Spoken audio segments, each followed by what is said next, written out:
करते हैं राजधानी भोपाल का, जहां पर डॉक्टर नरोत्तम मिश्रा की प्रेस कॉन्फ्रेंस आ रही। क्या कुछ कह रहे हैं, सुनते हैं।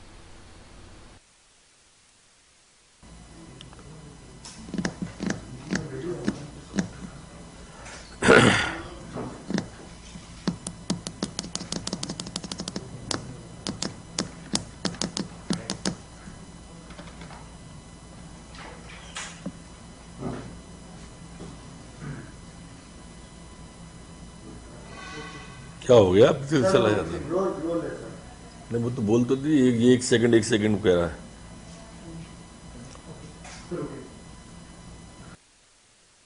मध्य प्रदेश कैबिनेट की वर्चुअल बैठक आज आयोजित की गई, जिसकी अध्यक्षता माननीय मुख्यमंत्री शिवराज सिंह जी चौहान के द्वारा की गई।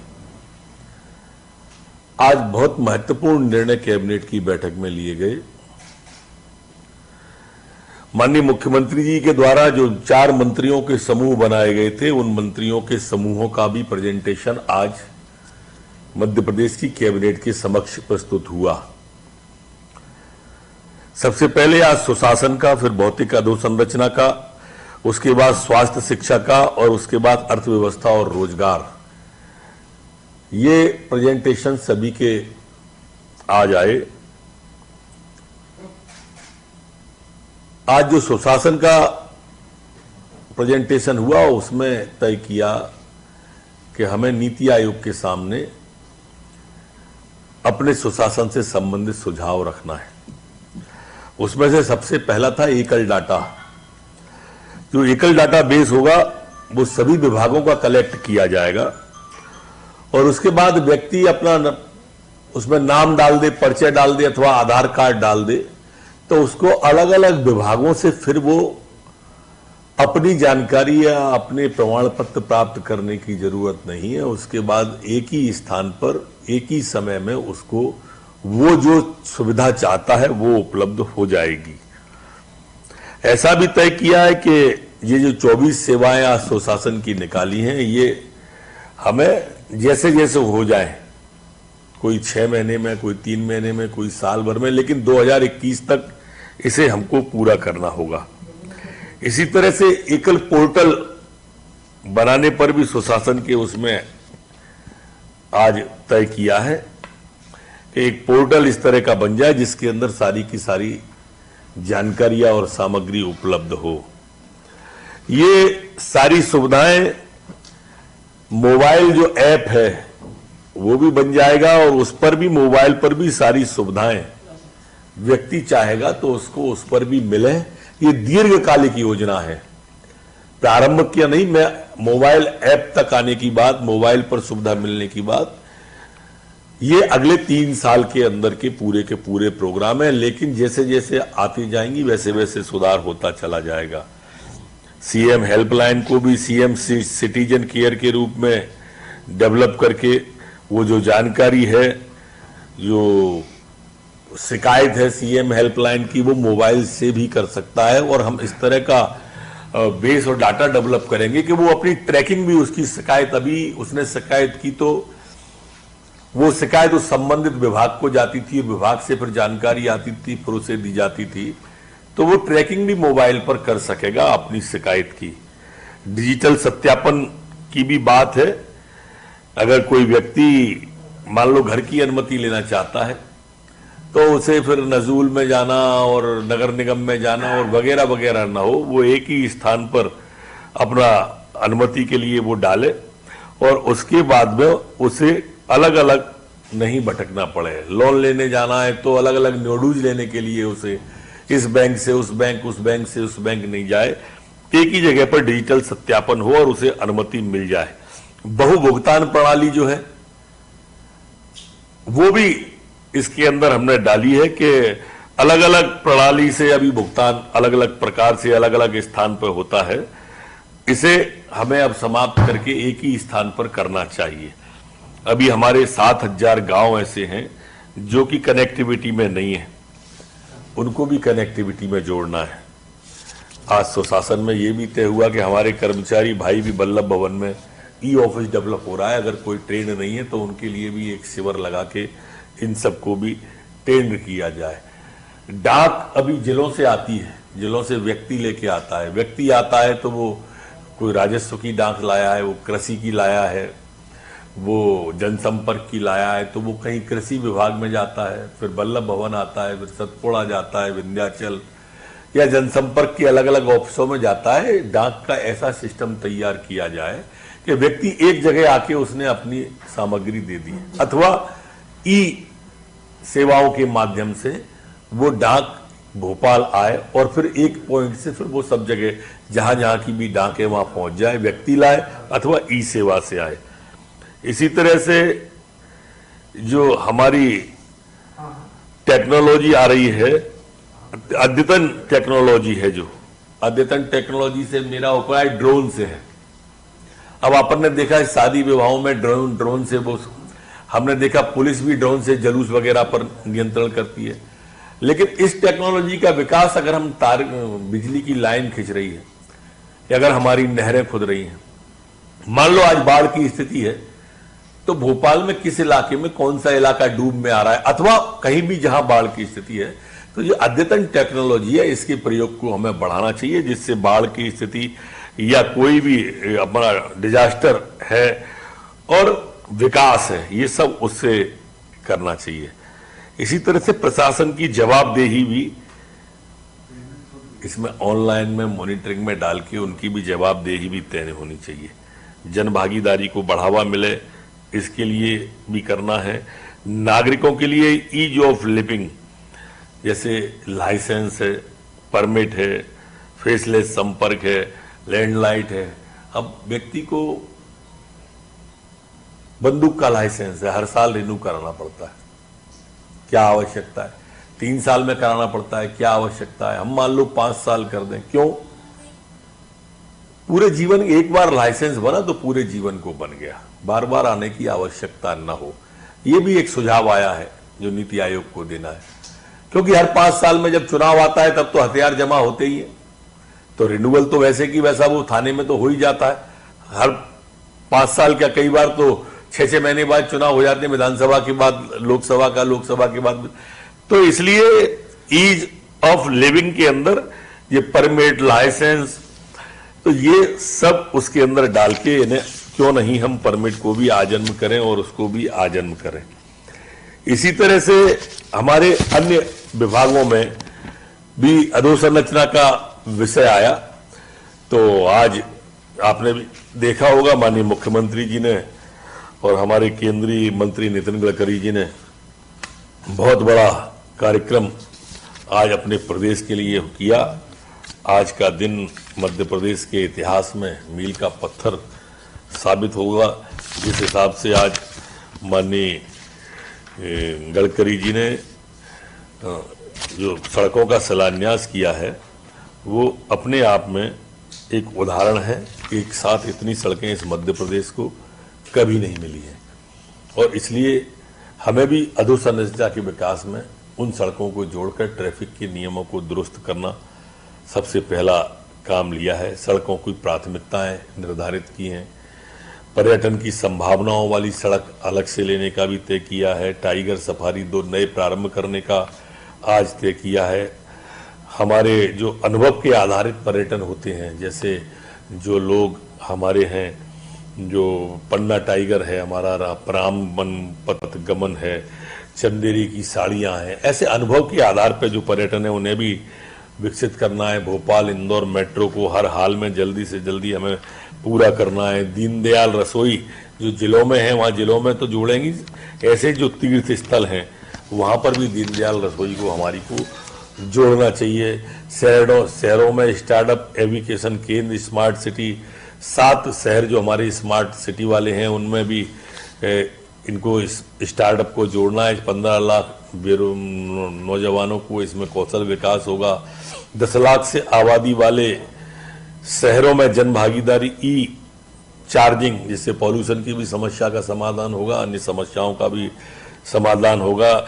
2024 तक हर घर के अंदर फिल्टर वाटर, नल का वाटर पहुंच जाए, ये भी तय किया है। माइक्रो इरिगेशन की जो पद्धति है, इसमें माननीय प्रधानमंत्री जी का सोचना रहता है कि एक एक बूंद का उपयोग खेत के अंदर हो और उस पानी को पहुंचाएं हम, तो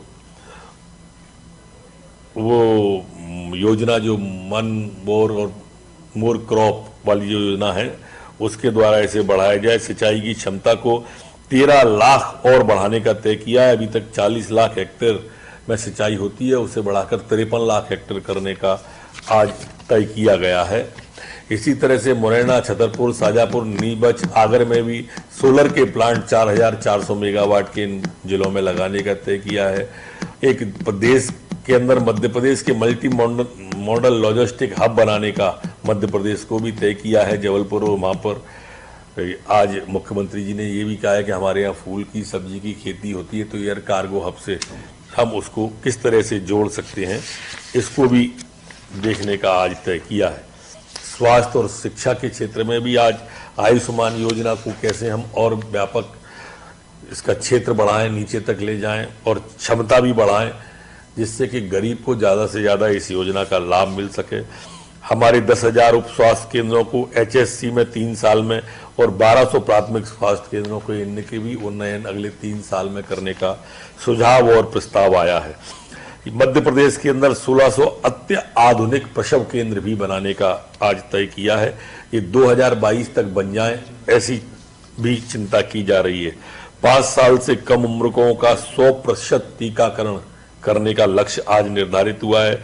2025 तक टीबी पूर्णतः मध्य प्रदेश से समाप्त होगी, टीबी बीमारी, ऐसा भी तय किया है। शैक्षणिक संस्थाओं का सुदृढ़ीकरण, 200 कॉलेजों को अपडेट, स्वास्थ्य शिक्षा में IT का उपयोग बढ़ाने का भी तय किया है। अर्थव्यवस्था और रोजगार के क्षेत्र में 75,000 हेक्टेयर चंबल के बीहड़ों को विकसित करने की विषय आया है। बीज तथा कृषि विभाग के PPP मोड पर हाइपर बीड को भी देखना है। नर्सरियां भी PPP मोड पर प्रारंभ हों। खाद बीज की गुणवत्ता के लिए प्रयोगशालाएं हों। मोहौसा बाबई को विश्व स्तरीय फार्म बनाया जाए, ऐसा भी तय किया है। ये मंत्रियों के प्रेजेंटेशन का मैंने छोटा छोटा और मोटा मोटा खाका रखा। आज इसके अलावा माननीय मुख्यमंत्री जी ने 1 सितंबर मंगलवार को सभी मंत्रियों को जिलों में जाना है। सांसदगण जो हमारे मध्य प्रदेश के केंद्रीय मंत्री हैं, वो सम्मानित विधायकगण अपने अपने यहाँ पर एक ऐतिहासिक योजना प्रारंभ करने जा रहे हैं, और वो योजना है कि जो राशन, जिन लोगों पर राशन कार्ड नहीं है, उन गरीबों के लिए पात्रता पर्ची का वितरण उस दिन किया जाएगा, और उस दिन से हमारे पूरे प्रदेश के अंदर सभी गरीबों को राशन मिलने की सुविधा होगी। आज माननीय मुख्यमंत्री जी ने ये भी निर्देश दिए हैं कि ये जो आज मंत्रियों का प्रेजेंटेशन हुआ है, अगली कैबिनेट में वो कौन सी योजना को लॉन्च कर सकते हैं, मतलब अगले 8 दिन के बाद में, उसका वो तैयारी करके आएंगे कि हम इस योजना को लॉन्च करेंगे। ये भी आज माननीय मुख्यमंत्री जी ने कहा है कि हमें जो भी योजना है आज तय की गई हैं, प्रेजेंटेशन हुआ है, इन सबको जल्दी से जल्दी, मतलब 1 नवंबर जो हमारे मध्य प्रदेश का स्थापना दिवस है, उस तक ये सारी की सारी सामने आ जाना चाहिए कि 2023 में हम ऐसा मध्य प्रदेश लोगों को देने वाले हैं। आज मध्य प्रदेश में कोरोना की कैबिनेट के अंदर भी समीक्षा हुई, और कोरोना की समीक्षा के अंदर आज आया कि 1379 नए केस आए हैं और 1079 मतलब 1079 1079 रिकवरी हुई है। रिकवरी के हिसाब से अगर हम देखें तो अभी 81% रिकवरी रेट भोपाल की हो गई है, 94% मुरैना की, 75% ग्वालियर की। पूरे प्रदेश की देखें तो 75-76% रिकवरी रेट हमारी चल रही है। हिंदुस्तान के अंदर हम 25वें नंबर पर हैं, 15वें नंबर पर हैं। 22,500 एवरेज रोज टेस्ट हम मध्य प्रदेश के अंदर कर रहे हैं, इसलिए आपको ये बढ़े हुए केस दिखाई सामने अपने देते होंगे। कैबिनेट की बैठक के अंदर कुछ महत्वपूर्ण निर्णय जो और लिए गए, उनमें से आज की कैबिनेट में जो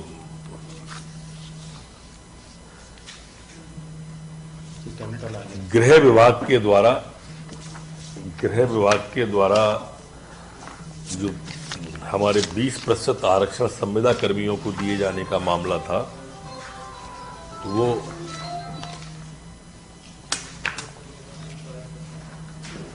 एजेंडा जो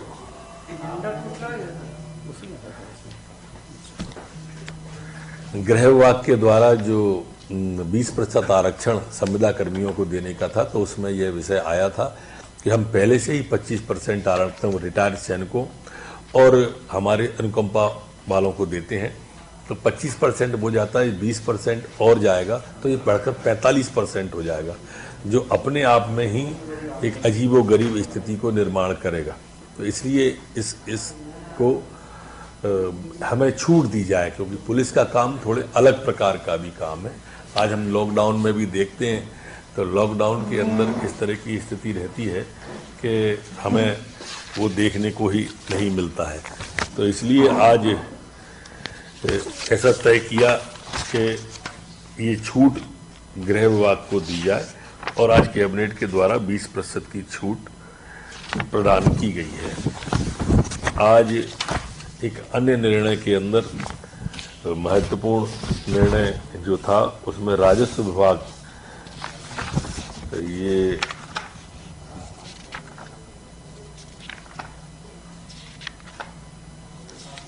राजस्व विभाग द्वारा भूमि सीमांकन का कार्य ईटीएस मशीन द्वारा किया जा रहा है और इसलिए ईटीएस मशीनों के सीमांकन को व्यवहारिक कठिनाइयों का हमें सामना करना पड़ रहा है। इसको दृष्टिगत रखते हुए अब इसे और शुद्ध करने का भी तय कैबिनेट ने आज किया है। CORS के द्वारा इस प्रणाली का CORS का उपयोग अब इसमें प्रारंभ किया जा रहा है। इस आधुनिक तकनीकी से अब सीमांकन करने में कोई दिक्कत नहीं आएगी, भूमि नापने में कोई दिक्कत नहीं आएगी, नेटवर्किंग में नहीं आएगी, अनुसंधान में वैज्ञानिक तरीके से अनुसंधान में कोई दिक्कत नहीं आएगी।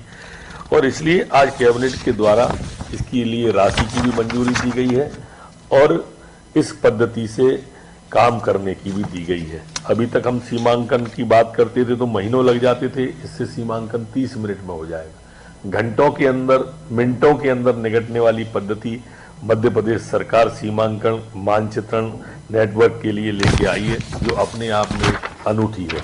आज मंत्री परिषद ने सनगठा एर सिंचाई परियोजना को भी मंजूरी दे गई। इसमें 4,630 हेक्टेयर के लिए 145.45 करोड़ की प्रशासकीय स्वीकृति प्रदान की गई है।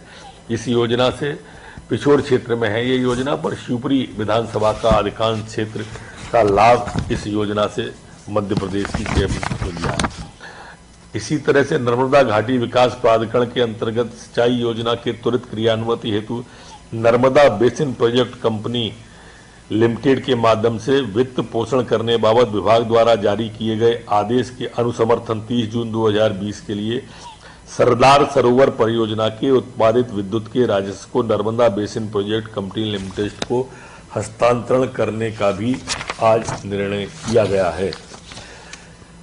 विधि आयोग को सुचारू रूप से संचालन के लिए अन्य पदों के साथ आयोग के पूर्णकालिक अध्यक्ष, सचिव एवं अंशकालिक सदस्यों के पदों की सेवा शर्तों एवं पारिश्रमिक को अधिक स्पष्ट और युक्त बनाने के लिए भी आज एक संशोधन किया गया है। कुछ रह तो नहीं गया सर? चलो